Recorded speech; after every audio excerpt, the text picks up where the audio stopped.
Coming up next on this edition of In the City, a longtime city councilman and community leader is honored with a special award.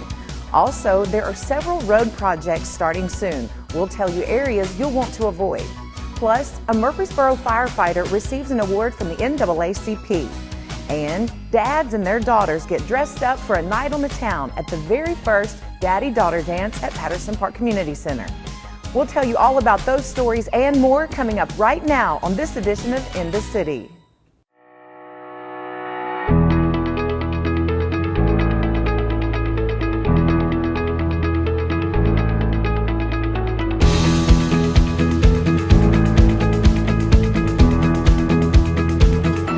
Welcome to another edition of In the City, your source for what's happening right here in the city of Murfreesboro. I'm Michael Linn White. Councilman Bill Shacklett is honored at Main Street's annual Downtown Awards for his years of serving the community with compassion and integrity. Main Street Murfreesboro is an organization that strives to maintain, enhance, and promote our historic downtown. And at their annual awards lunch, they surprised a longtime city council member and community leader with a special award. It totally got me because I did not expect this at all, but it's quite an honor, especially from this organization. Shacklett received the Doug Young Downtown Leadership Award named after the late Doug Young. Shacklett was awarded this honor because he personifies the highest standard of service towards others, leadership, and integrity. Young was a great man and leader and also a longtime friend of Shacklett's. Doug Young, a special friend from boyhood. We shared a lot of life together. Went to the same church, grew up in the same church. Families knew each other extremely well.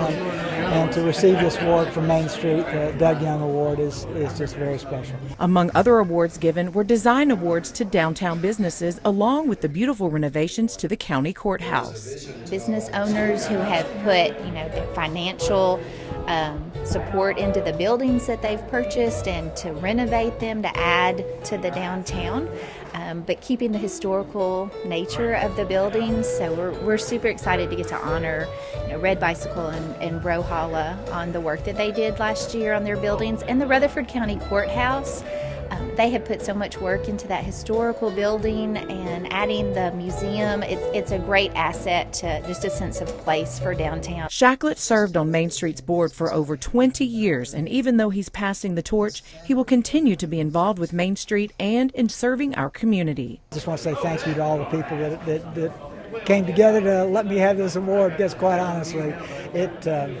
it's just an impressive organization. I'm so proud to have been a part of it for so many years, and we'll continue to help and support the Main Street mission. The Executive Director of Public Infrastructure talks about upcoming road projects and areas you might want to avoid in the future.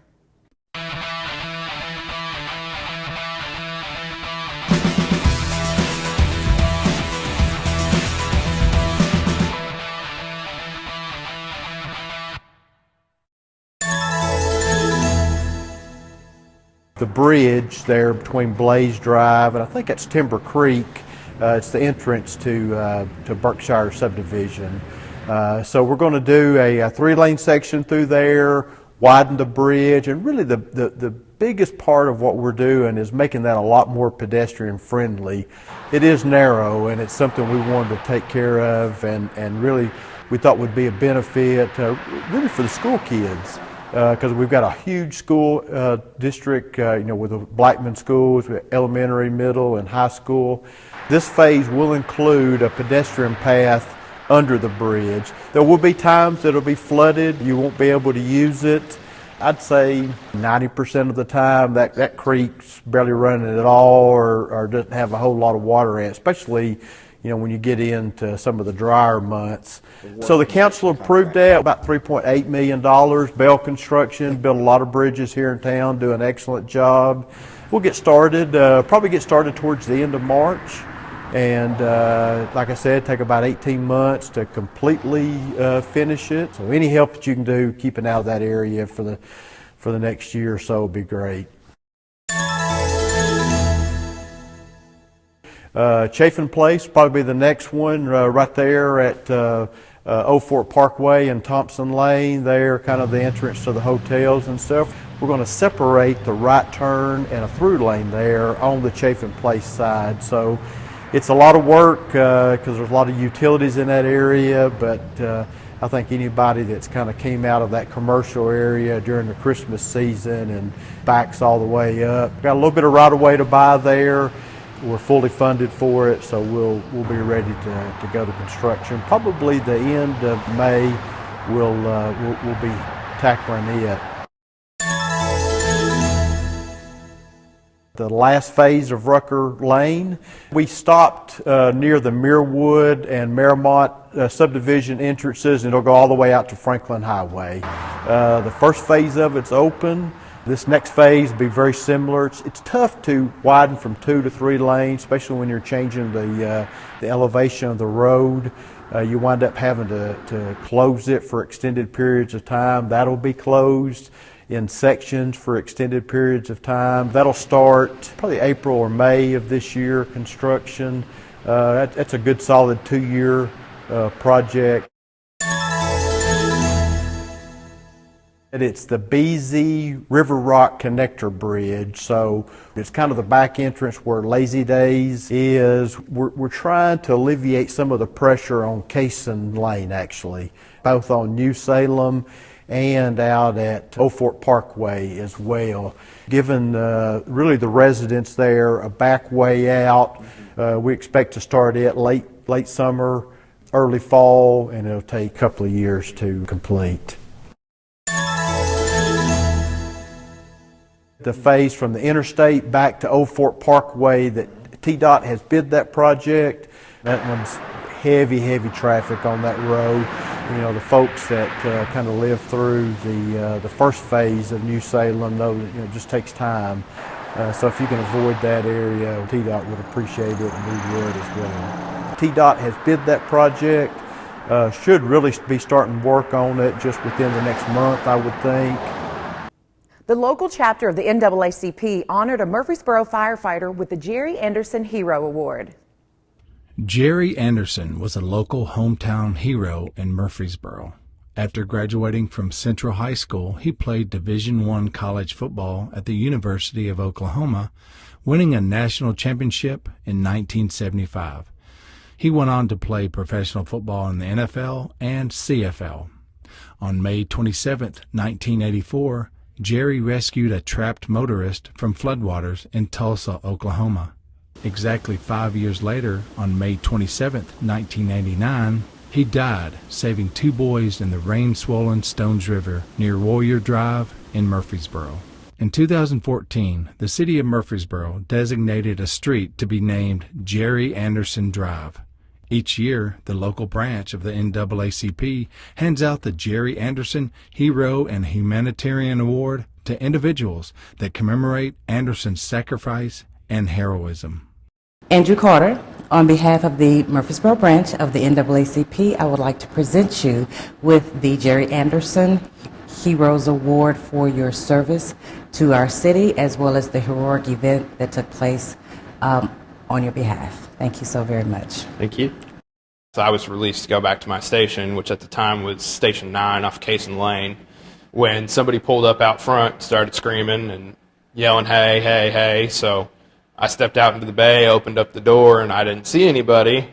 And I could still hear the person yelling, so I called out to him. I said, "Hey, I'm over here."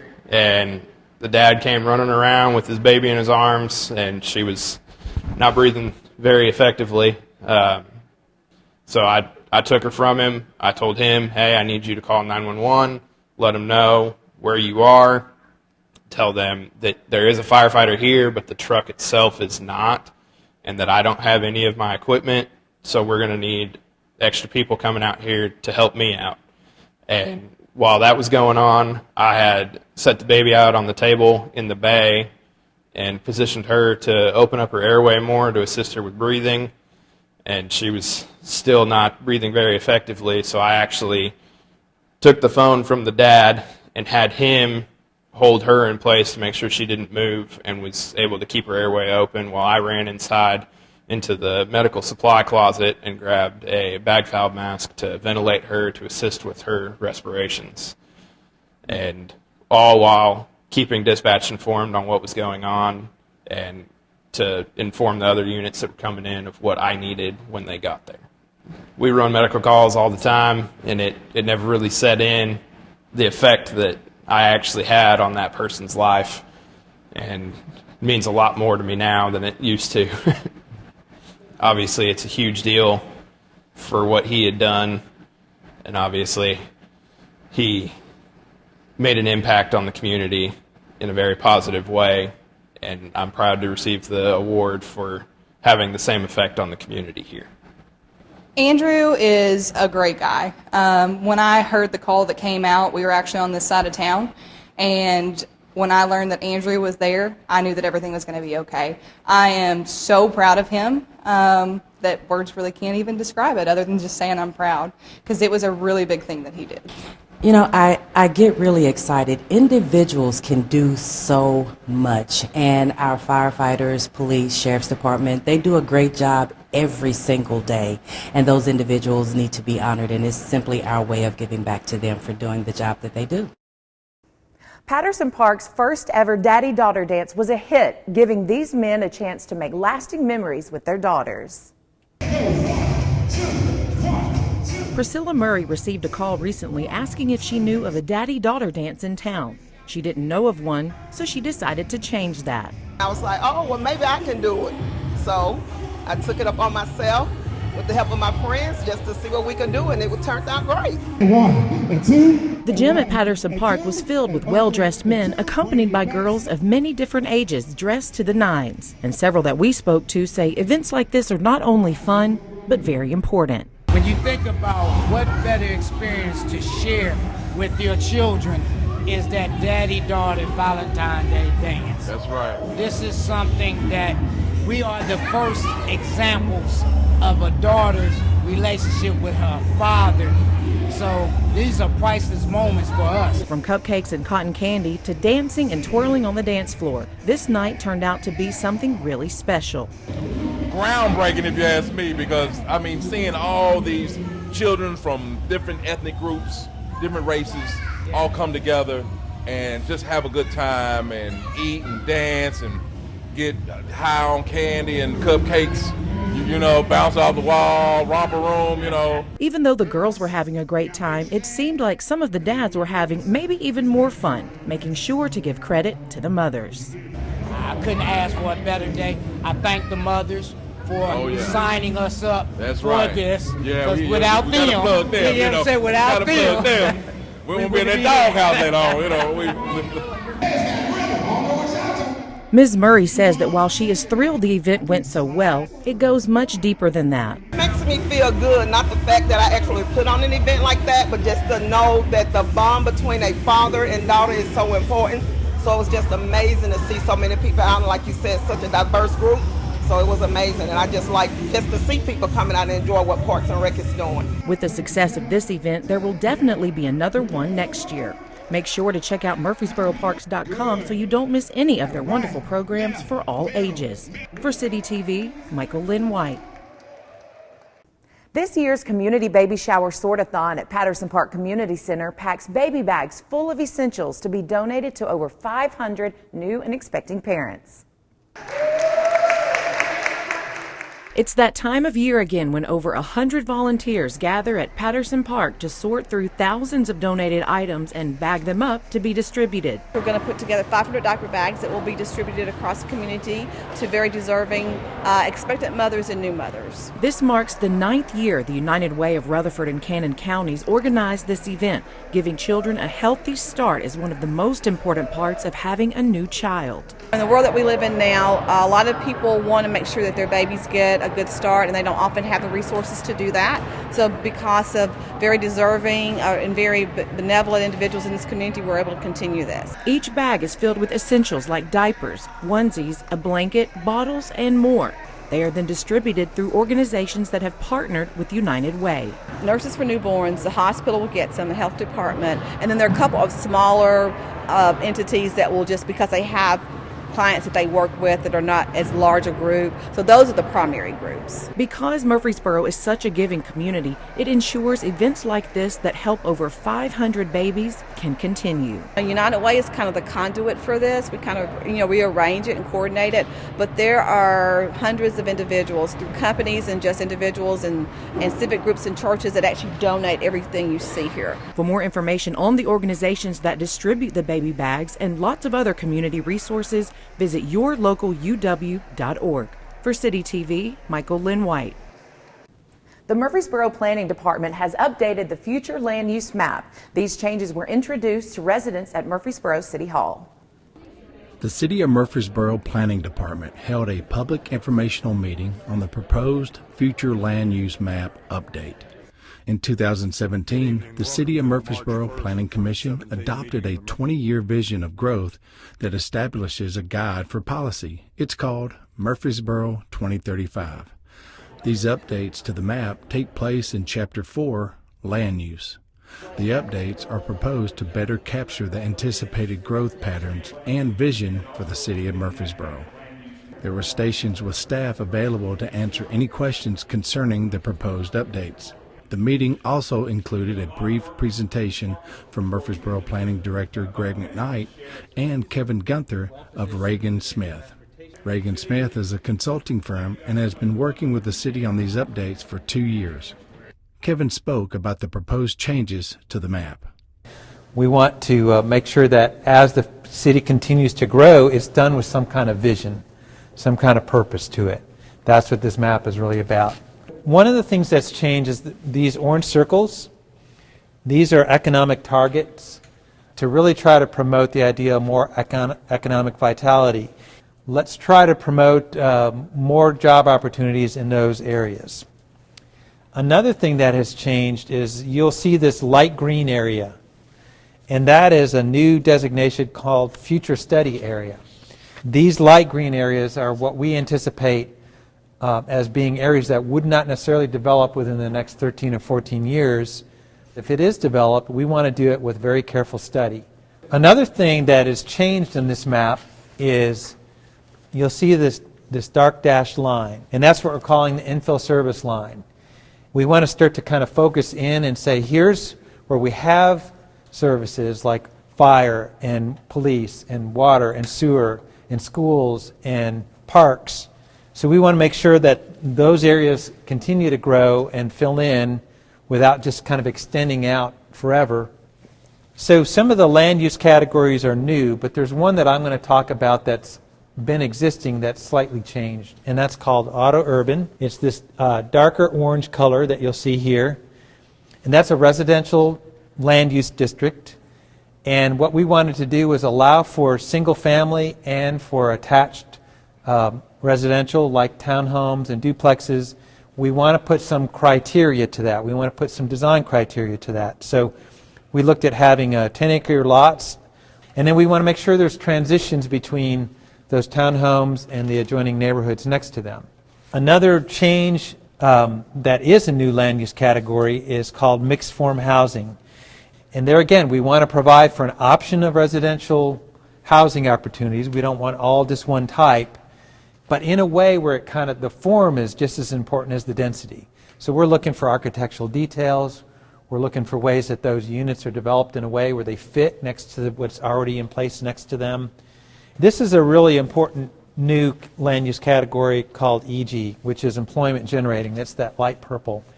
It's all about focusing on jobs. And we're talking about quality jobs where we want to bring in things like commercial, office-oriented, research and development, professional and technical centers. Another new district is called the BI, Business Innovation. It's similar to EG in that it's generated to try to create really high-quality jobs in Murfreesboro, but it doesn't allow residential. So this is more like that incubation space for research and development, vocational training centers, high-tech manufacturing. The proposed future land use map update can be viewed on the city's website at murfreesborotn.gov/planning. Click on Proposed Future Land Use Map Update. The changes will be proposed to the Murfreesboro Planning Commission on Wednesday, March 16th. 1 p.m. at Murfreesboro City Hall. If it passes, the Planning Commission's recommendation will be sent to the Murfreesboro City Council. With the help of a local business, Murfreesboro Fire Rescue Department were able to conduct some much-needed training for their first responders. For the Murfreesboro Fire Rescue Department to provide top-level training to 13 new recruits, partnerships with businesses are much appreciated and needed. Clark Iron and Metal provided dilapidated cars to the department for extrication training. They'll set them out here for us and allow us to do what we need to do as far as extrication training. And then, of course, we clean up our mess, and then they take it all off whenever we're done. We're just kind of going over a basic overview of what a rescue company does and show them and help them practice a little bit on some extrication skills. A lot of these new recruits, this is their first time in the fire service. And so today's just going to give them a good kind of an introduction onto some of the hands-on stuff that we do. Not only do you have to know the capabilities of your tools, but you also have to know basically how a car is put together. Its weak points, its strong points. Airbags are a big thing. We have to avoid the charges for the airbags, because if they're not deployed and we go to cutting on a vehicle, we don't want to hit those charges and cause that airbag to deploy. Obviously, oils and fuels on the ground, we have to pay attention to that. The goal is to get the patient out, but we want to manipulate the vehicle to where it's the least intrusive on the patient. So we call it that we remove the vehicle from the patient instead of removing the patient from the vehicle. In a vehicle accident, especially in extrication, you have what's called the golden hour. If it's a significant impact and the passenger or the operator of the vehicle has significant injuries, they have got an hour to get to a level 1 trauma center. And so time is of the essence. A lot of times, if it is a complex or drawn out extrication, we'll have life flight on scene. We will take the patient from the vehicle, a lot of times straight to the helicopter. If we have a high speed impact, especially an accident on the interstate, or if we have a vehicle versus, say, a dump truck, something like that, you're looking at the possibility of a prolonged extrication. The public expects us to be jacks of all trades, but experts really in everything that we do. That all goes down to our level of customer service that we give the citizens and any people that may be passing through Murfreesboro. They will constantly be training over this, but also other aspects of the fire service as well. I've been with Murfreesboro for 22 years, absolutely love it, and I hope they do the same. But what they're going to realize is there's a whole lot more to the fire service, to the fire department, and the workings of a fire department than what they may be aware of. Unplug and Read is an initiative sponsored by Read to Succeed that encourages people to turn off the screen and take part in an activity that involves literacy.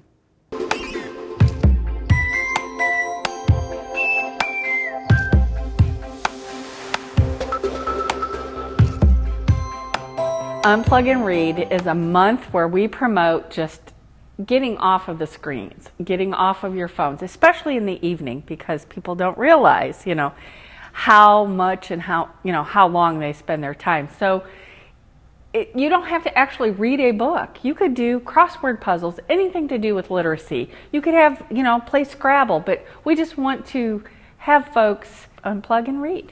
Read to Succeed has been in Rutherford County since 2003. It is a literacy initiative that was started with a group of folks, Paul Vaughn, Dr. Linda Gilbert, the Shackletts, folks in our community that knew that there was a deficit beyond school for our families and our children. As we grew, we started doing programs with after-school programs in the schools for elementary schools. Then we started doing imagination stations with pre-Ks, Mid-Cumberland Head Start. We have family literacy nights at all of the elementary schools in Rutherford County. We have book clubs that are one of my favorites, AdLit, Adolescent Literacy Book Clubs at the high schools, and those are culturally relevant book clubs. And then we have adult literacy where we help folks change their trajectory. It's not just children and adults, it's the whole family and the whole community. During the month of Unplug and Read, we want to have a fun event with children. So we partner a lot with Patterson Park and their after-school program. We had a bunch of fun games with the kids, and the fact is, they were games, they had fun, they were engaged, but it was all literacy-based. So literacy is fun. You could have fun with learning how to read and not just making it a chore. So that's what we want to do, is promote unplugging and reading and having fun with literacy. And the kids had a blast. Whenever our community can come and volunteer with our programs, especially with our youth development program, it is amazing. The kids love the interaction. The exposure alone is essential to the development of our young people. Oh, my heart just beams to see how our kids are learning through play. And Parks and Recreation, that's what we strive for. We bring the fun to the community, and to incorporate literacy in the activities that the kids are doing today is just a win-win. We invite the community to be a part of our after-school program. We operate Monday through Friday from 2:30 to 6. We have an engaging staff, a caring staff, and we strive to provide a safe and fun environment for our kids during that after-school time. We have a lot of things that we do throughout the communities, but one of my favorite things is the 6th grade spelling bee. It's the Read Bee 6th grade spelling bee, and that's coming up in April. 6th graders, they have spelling bee within the schools, classrooms, and then one big school spelling bee. And then the champion from that school will compete to be the champion for the county. People don't realize how important it is to read, what reading does. It can help somebody's stress levels. And right now, not only adults, but children are dealing with a lot of stress. So if you could just be mindful and just step back and unplug and read. At several locations throughout the city, Murfreesboro police officers were on hand for the annual Pack a Cruiser food drive. Thousands of donated items were taken to Nourish Food Bank to be distributed to families in need. Murfreesboro Police Department Chief Michael Bowen names Captain Steve Jarrell as the new deputy chief. Jarrell, a 27-year veteran of MPD, joined the department in 1994. Most recently, Jarrell served as captain of the Operations Division, which included the Office of Professional Responsibility. I'm to work alongside a police chief and officers who take pride in serving our community, Jarrell says. My goal is to make sure officers are highly trained and have the necessary resources so we can provide the best service possible to the residents of Murfreesboro. Jarrell is an experienced leader, Chief Michael Bowen says. I'm confident he will do well in this new role. The Tennessee Department of Education announced that Murfreesboro City Schools was one of 68 districts in Tennessee receiving statewide recognition as a Best for All district for significantly investing federal COVID-19 stimulus funding to drive student achievement and improve academic outcomes. We are excited to be recognized by the state for the commitment and fidelity we are showing with investing relief dollars directly into student services, says Dr. Trey Duke, Director of Murfreesboro City Schools. MCS is focused on providing multiple opportunities for our students to succeed, says Sherry Arnett, Assistant Superintendent of Instruction. This recognition is a validation that we are serving our students with a commitment to excellence. We are excited to share that we have partnered with Paws of Rutherford County to bring you a Pet of the Month. Here's our newest pet, Luna. Luna is a female 4-year-old Labrador Retriever mix. She's perfect for someone wanting a loving companion to go on walks and cuddle with. She has been looking for a new forever home for over 2 months. Luna is always smiling, especially when she's running or lounging outside or spots a treat. Luna is already spayed and up to date on all her vaccinations. An update. 2 past pets of the month, Max and Jared, have both been adopted and gone to a loving home. For more information about Luna or other dogs and cats available for adoption, contact Paws at 615-898-7740 or email them at paws@rutherfordcountytn.gov. The Murfreesboro Water Department wants to make paying your bill easier with their Link system. This option eliminates frustration some are having regarding the delivery of their bills. Link allows customers to sign up for e-bill to see their bill as soon as it's ready to be viewed. For more information, visit the Water Resources page at www.murfreesborotn.gov/waterbillinginfo. Summer camps for 2022 have been released. Parks and Recreation has a full slate of activities prepared for you and your child this summer. There are camp themes like outdoor camps, Outdoor Murfreesboro, and Arts and Culture Enrichment. Registration began March 1st, so get registered early for these very affordable summer camps. To see the full list and description of these camps and to register, go to murfreesborotn.gov/parks and click on Summer Camps. You can also register in person with cash, check, or a credit card. At Sportscom, Parks Administrative Office at Barfield Crescent Park, and Patterson Park Community Center. Well, that's it for this edition of In the City. As always, for more information about the City of Murfreesboro or any of the stories you've seen here, you can always visit our website at www.murfreesborotn.gov. And if you want to see any of the stories that you've seen today or catch up on some of the latest city news, you can always visit the City of Murfreesboro's YouTube channel. I'm Michael Linn White, and until next time, we look forward to seeing you in the city.